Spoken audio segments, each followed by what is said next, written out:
द्वारिका में जब रहने लगे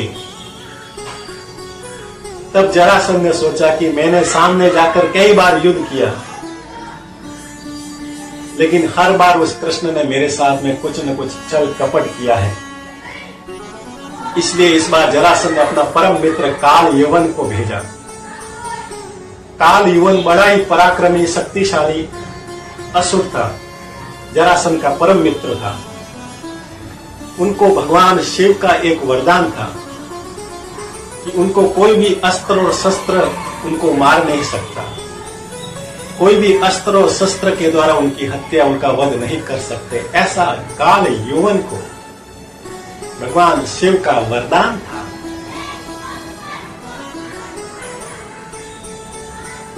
काल यवन अपनी विशाल सेना लेकर द्वारका के जब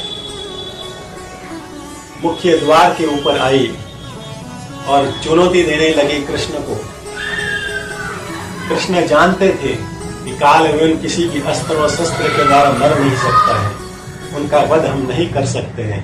तो भगवान ने भी उनके साथ में छल कपट किया।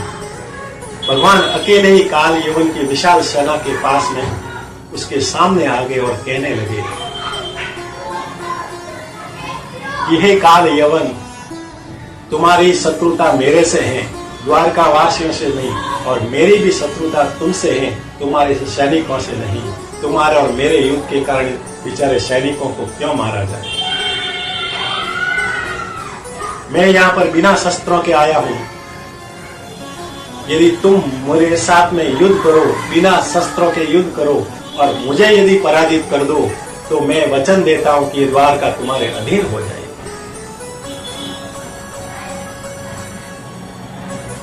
काल यवन को अपने बल पर बड़ा ही अभिमान था। तुरंत अपने अस्त्र शस्त्रों को रथ के ऊपर ही रखकर उस रथ से नीचे उतरे और उस भगवान श्री कृष्ण के द्वारकाधीश के सामने खड़े हो गए और कहने लगे, आओ हम दोनों ही युद्ध करेंगे। युद्ध के अंदर जो विजित होगा, जो जिसकी विजय होगी, वही द्वारका का राजा बनेगा। काल यवन ने जैसे जैसे चुनौती दी, भगवान वहां से युद्ध छोड़कर भाग गए। जैसे ही युद्ध छोड़कर भागे, काल यवन भी उसके पीछे पीछे और कहने लगे, रणछोड़ तुम कहां जा रहे हो? कायर कहीं के कहां जा रहे हो? आज मैं तुझे पकड़कर जीवित नहीं छोड़ूंगा, तुम आज मेरे से बचकर नहीं जा सकते। ऐसे पीछे जोर जोर से चिल्लाकर भाग रहे हैं। भगवान कृष्ण भी आगे आगे भाग रहे हैं। ऐसे जाते जाते जाते जाते भगवान एक गुफा के अंदर, जिसको मुचुकुंद गुफा कहते हैं, उस मुचुकुंद गुफा के अंदर प्रवेश कर गए।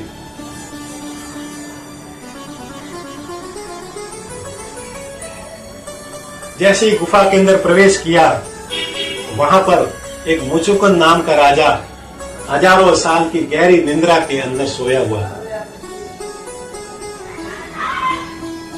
ये मुचुकुंद राजा कौन था? सुखदेव जी कहते हैं कि मुचुकुंद राजा इक्ष्वाकु वंश का था, और जब देवासुर संग्राम हुआ तो वहां पर देवताओं की पक्ष के अंदर असुरों के विरुद्ध युद्ध लड़ा। जब देवासुर संग्राम के अंदर देवताओं की विजय हुई, तब देवराज इंद्र ने मुचुकुंद राजा को कहा कि आपने युद्ध के अंदर हमारा सहयोग दिया था, बोलिए वर मांगिए, क्या वर चाहिए? तब मुचुकुंद राजा ने कहा कि मैंने इस देवासुर संग्राम के अंदर लड़ते लड़ते बहुत थक गया हूं, अपने जी भर कर सोना चाहता हूं, इतना सोना चाहता हूं जब तक कि मेरी इच्छा हो। देवराज इंद्र ने कहा, तथास्तु, मैं तुमको वरदान देता हूं कि तुम गहरी निद्रा के अंदर सो जाओ, और जब तक तुम्हारी इच्छा नहीं हो तुम इस निद्रा से नहीं उठोगे, और तुम्हारी इच्छा के विरुद्ध किसी ने तुम्हारी निद्रा को भंग कर दिया तो फिर तुम्हारी आंखों की ज्वाला से वह सामने वाला जलकर भस्म हो जाएगा। भगवान जानते थे, इसलिए भगवान ने अपना पीताम्बरी वस्त्र मुचुकुंद राजा के ऊपर ओढ़ा दिया, उसके ऊपर ढक दिया, ताकि लगे कि यहाँ पर कोई और नहीं, कृष्ण ही सोया हुआ है। अपने पीताम्बरी वस्त्र को मुचुकुंद राजा के ऊपर ढकने के बाद में भगवान थोड़े से अलग जाकर छिप गए। जैसे ही काल यवन कृष्ण का पीछा करते करते उस गुफा के अंदर पहुंचा और देखा कि वहां पर कृष्ण झूठ मूठ में पाखंड के अंदर सो रहा है, तो जोर जोर से चिल्लाने लगा, कायर कहीं के यहाँ पर मुंह छुपाकर सो रहा है, तुम्हें लगेगा कि मुझे पता ही नहीं चलेगा, उठ, आज मैं तुझे जीवित नहीं छोड़ूंगा। ऐसा कहते हुए उनको लाते मार रहे, घूसे मार रहे, मुष्टिका मार रहे। जब जोर जोर से लाते और घूसे के बाद में भी वो नहीं उठा, तब उस भगवान ने जो पीताम्बरी वस्त्र उनको ओढ़ाया था, उनको जैसे ही हटाया तो देखा कि कृष्ण नहीं, यहाँ तो कोई बूढ़ा व्यक्ति सोया हुआ है। जब जोरदार लाते और घूसों के कारण मुचुकुंद की नींद खुल गई और नींद खुलने के बाद क्रोधित होने लगा और जोर जोर से चिल्लाने लगा कि कौन है, किसने, क्यों, कौन सा प्राणी है, ऐसा कौन है जिसने कि मेरी निंद्रा को भंग करने का दुस्साहस किया है। जैसे ही सामने काल यवन को देखा, अपने आंखों की दृष्टि से, अपने आंखों की ज्वाला से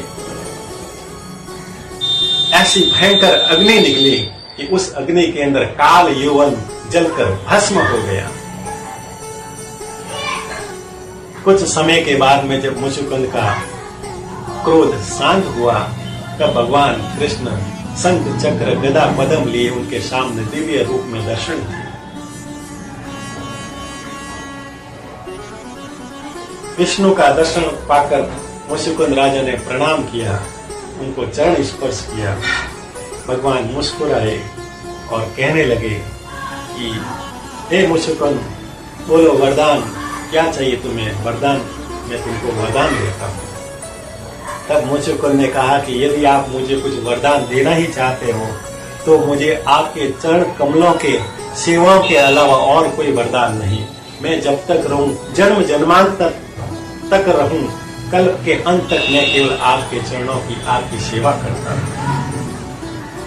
ऐसा मुझे आशीर्वाद दीजिए।